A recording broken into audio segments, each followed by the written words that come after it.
Thank you very much. It is a great pleasure to welcome President Santos to the White House. Colombia is one of our closest allies in the hemisphere, and today we reaffirm partnership between our two great nations.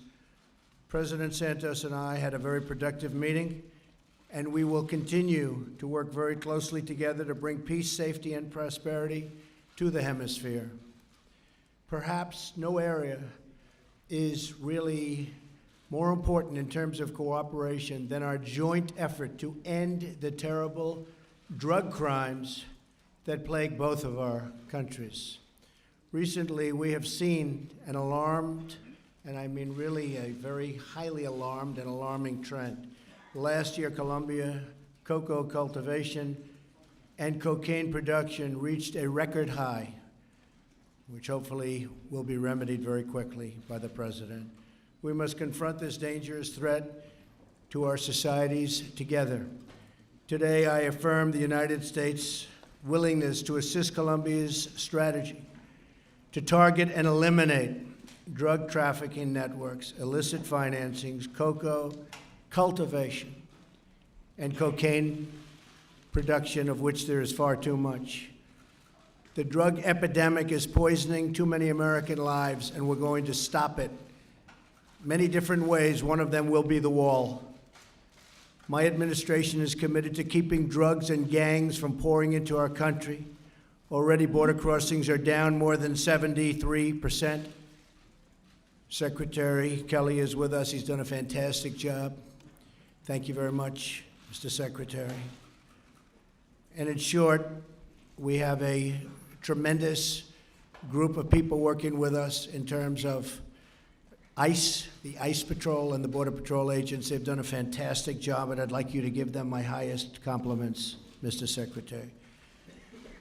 And MS-13, likewise, a horrible, horrible, large group of gangs that have been led into our country over a fairly short period of time are being decimated by the Border Patrol, by ICE, and by our incredible local police forces.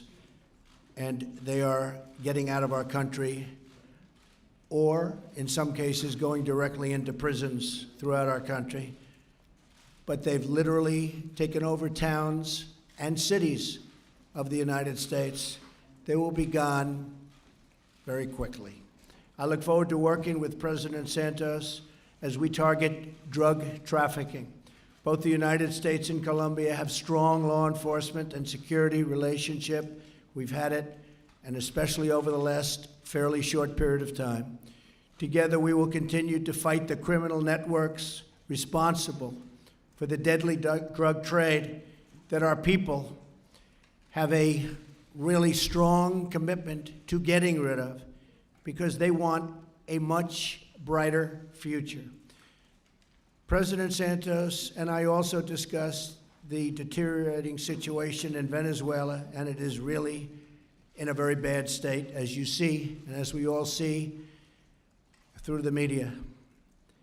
The stable and peaceful Venezuela is in the best interest of the entire hemisphere, and America stands with all of the people in our great hemisphere yearning to be free.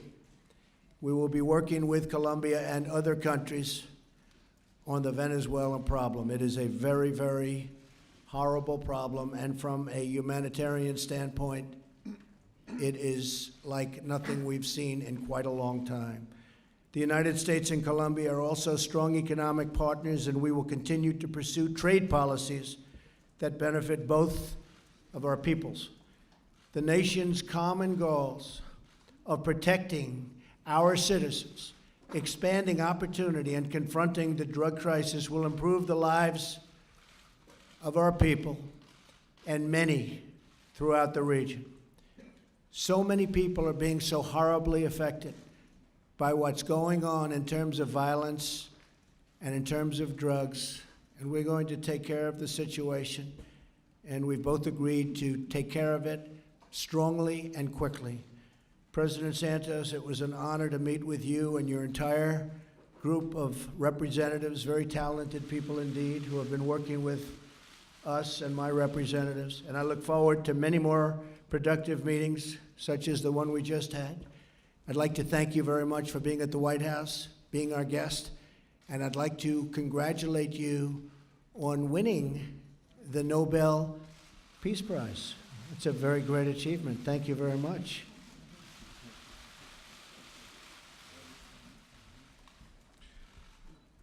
Mr. President, I want to thank you personally for this warm and productive visit, and for the strong support Colombia has received from your administration, from Congress, and from the American people. Como usted sabe, nuestras naciones han... As you know, our nations have had for a long time a strategic alliance, an extraordinary friendship. We believe in the same principles of democracy, freedom, and the rule of law. And we work so that the Western Hemisphere can be more prosperous and safe. The United States and Colombia, both democracies of greater and of longer standing in the hemisphere, we have supported each other. Our soldiers fight shoulder to shoulder in the Korean War. At the request of the United States, we sent anti-drug experts to Afghanistan, and today Colombia and the United States are working together to support Central America in their fight against drug cartels and the violence of organized crime. I can say, Mr. President, based on our conversation this afternoon, that I have no doubt that the United States and Colombia continue to be today, more than ever, a support one for the other. Our alliance was strengthened. Our most valuable cooperation has been Plan Colombia, which I can sum up in very simple terms. When Colombians were fighting to survive, for our democracy to survive actually, faced with the threat of terrorism and drug trafficking, the United States stretched out a hand and helped us win that battle. We will never forget it.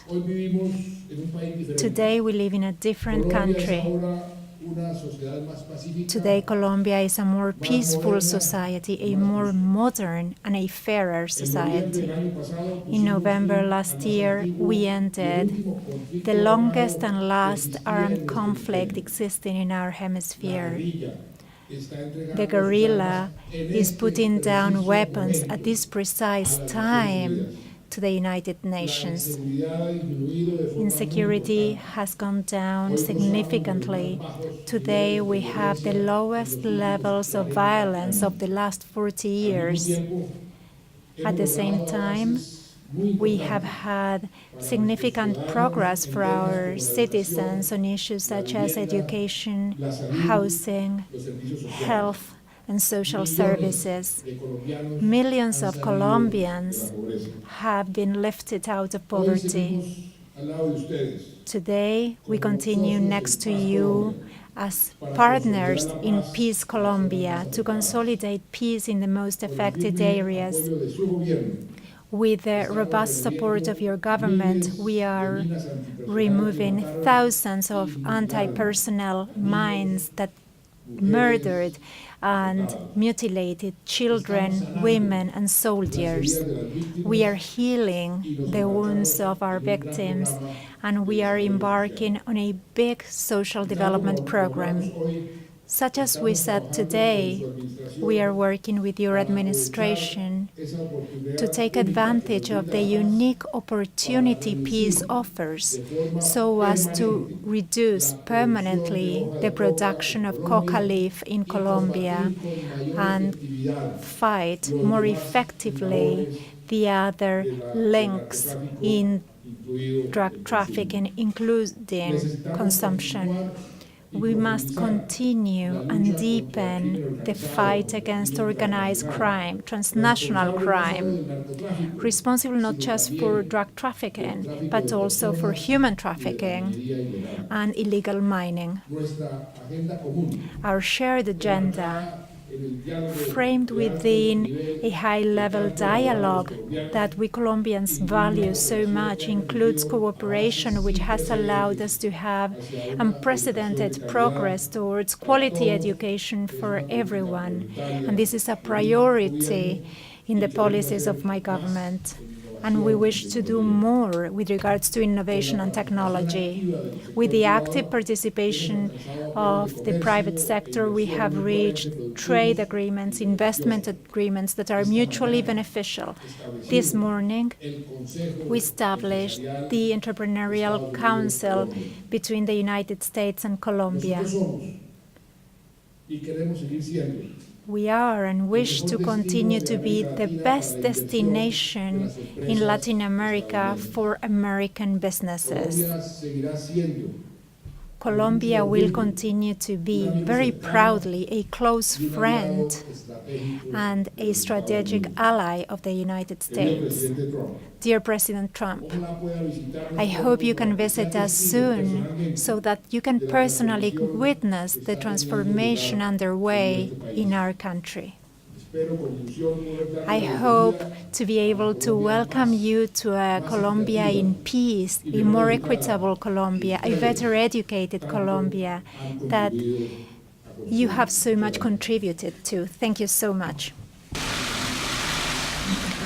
Thank you very much. Does anybody have any questions? I'm shocked. John, go ahead. Thank you.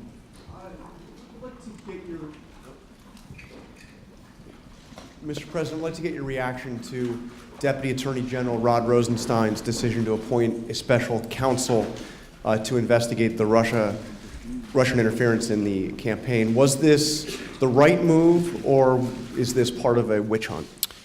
Well, I respect the move, but the entire thing has been a witch hunt, and there is no collusion between certainly myself and my campaign, but I can always speak for myself and the Russians, zero. I think it divides the country. I think we have a very divided country because of that and many other things.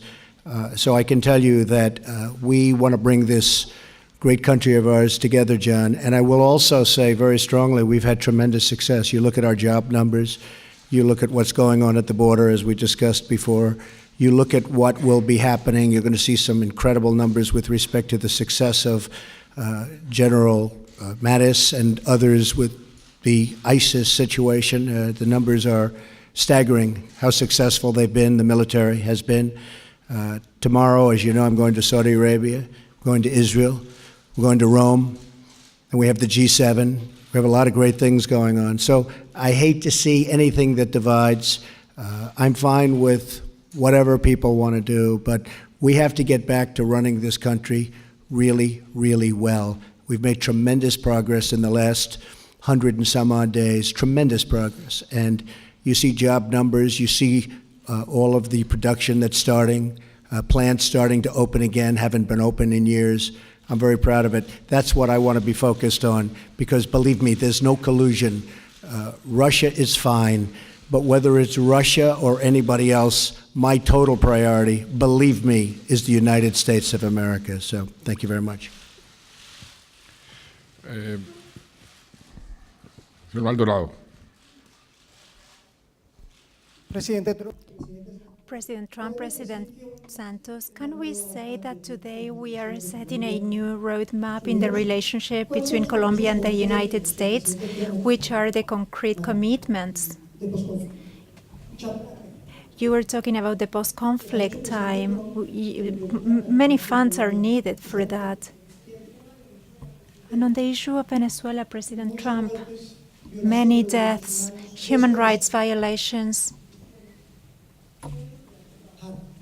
There's plenty to be done. As well as a very, very serious problem. We haven't really seen a problem like that, I would say, Mr. President, in decades in terms of the kind of violence that we're witnessing. The president was telling me, and I knew, that Venezuela was a very, very wealthy country, just about the wealthiest in your neck of the woods, and had tremendous strengths in so many different ways. And now it's poverty-stricken. People don't have enough to eat. People have no food. There's great violence. And we will do whatever is necessary, and we'll work together to do whatever is necessary to help with fixing that. And I'm really talking on a humanitarian level. When you look at the oil reserves that they have, when you look at the potential wealth that Venezuela has, you sort of have to wonder, why is that happening? How is that possible? But it's been unbelievably poorly run for a long period of time, and hopefully that will change, and they can use those assets for the good and to take care of their people, because right now what's happening is really a disgrace to humanity. And John, I think you also had a question for the president, if you'd like to.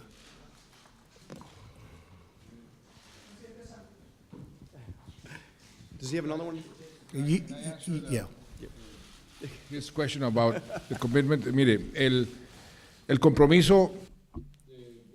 The commitment on President Trump's side and his administration was shown through the approval of the budget, that for Colombia means an increase in the support to fund the post-conflict era. Last night, we received from a very important organization, the Atlantic Council, a report which includes both parties, presided by a Republican senator and a Democrat senator, with a roadmap recommending the governments of the United States and Colombia to follow. This morning, we established this Entrepreneurial Council, United States-Colombia, so that the private sector can also have a voice in that roadmap. This means we are working together on every front that can be convenient for both countries. We will continue to work together. We have ratified that commitment today during our conversation. And as I said before, we have the best of relations with the United States. We are strategic allies in the region, and we will continue to be so.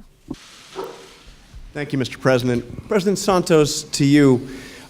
You heard President Trump say that critical to stopping the flow of drugs into the United States will be the wall that he wants to build on the Mexican border. Do you agree with him? Would that wall be a step, a positive step, and a step towards reducing the flow of drugs across the border?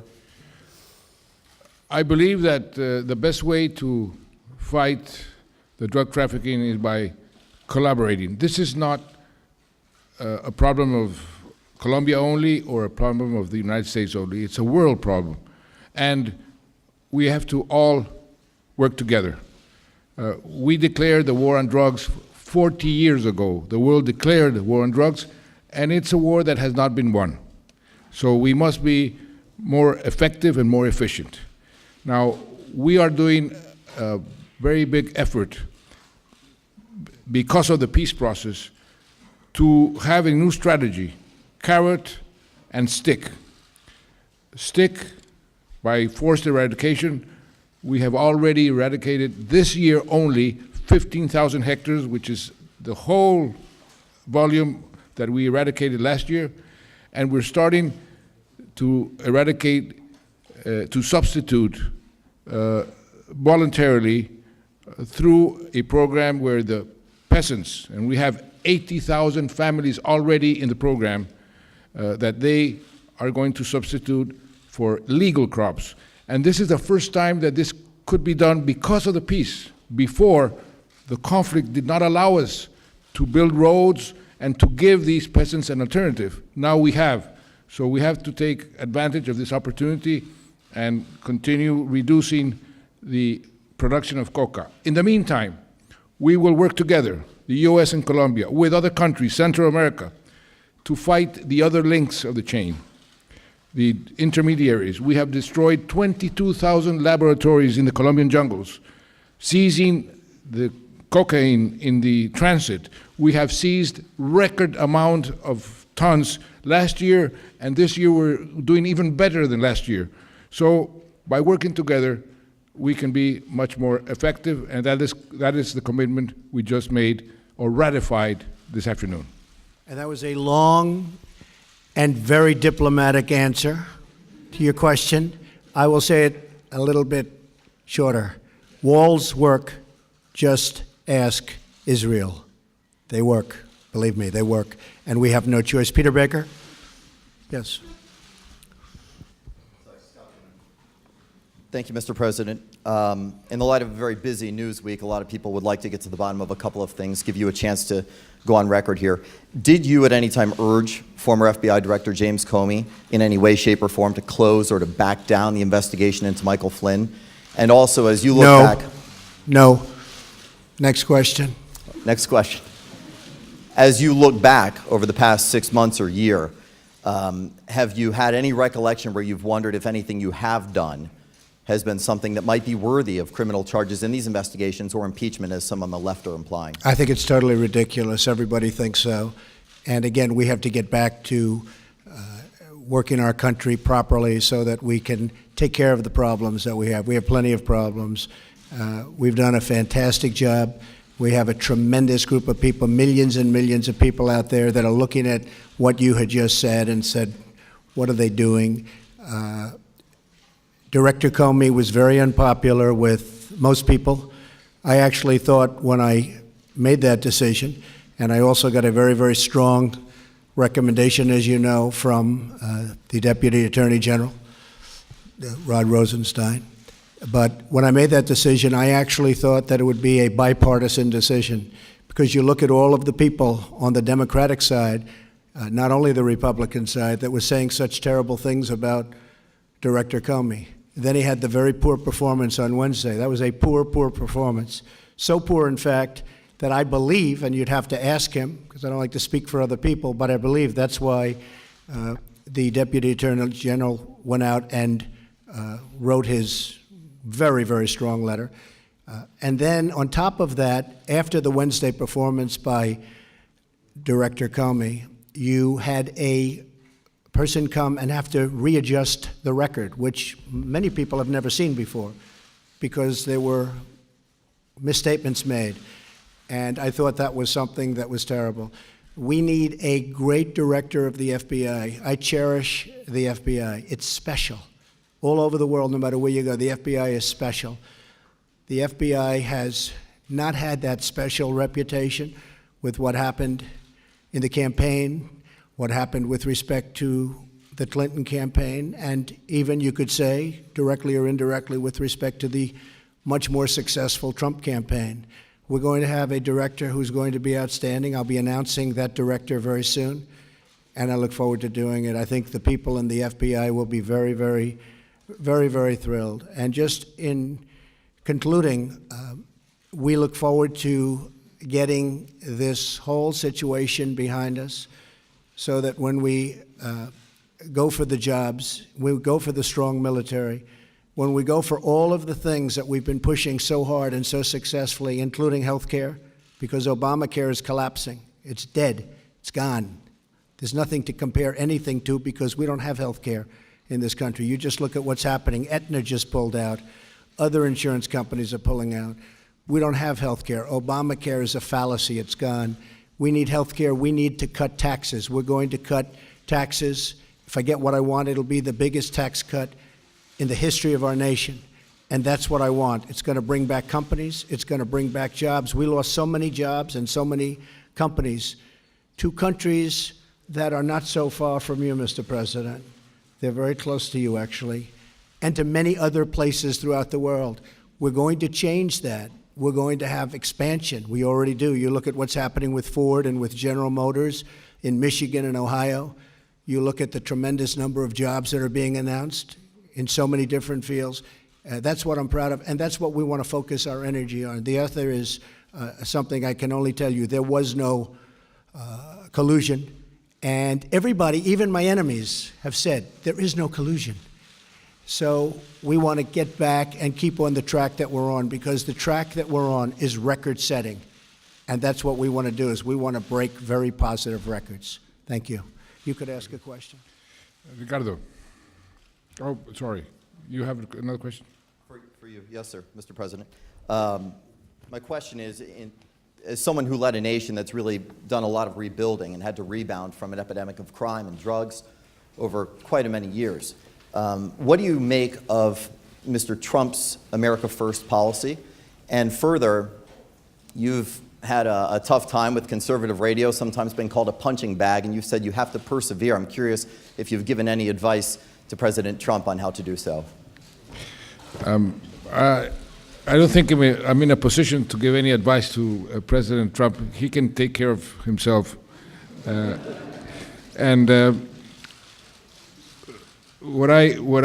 we did in Colombia, you quite rightly mentioned it, is persevere.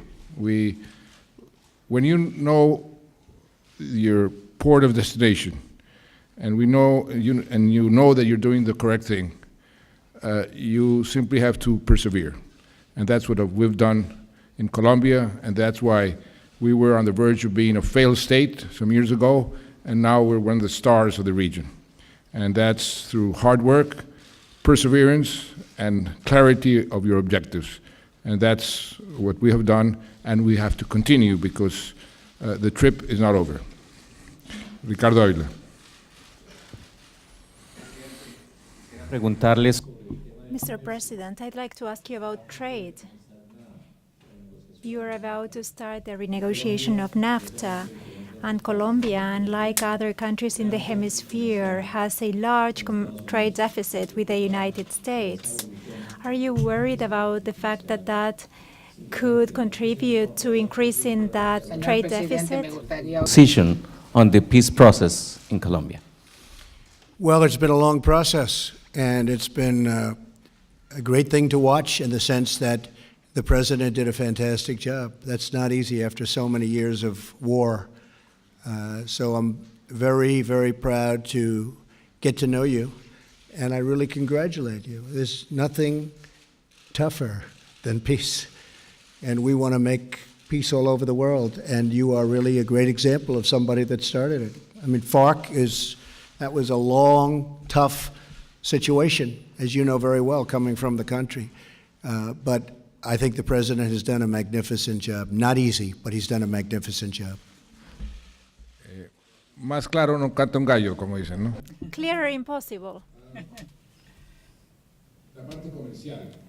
On the trade issue, our deficit with the United States is not so large.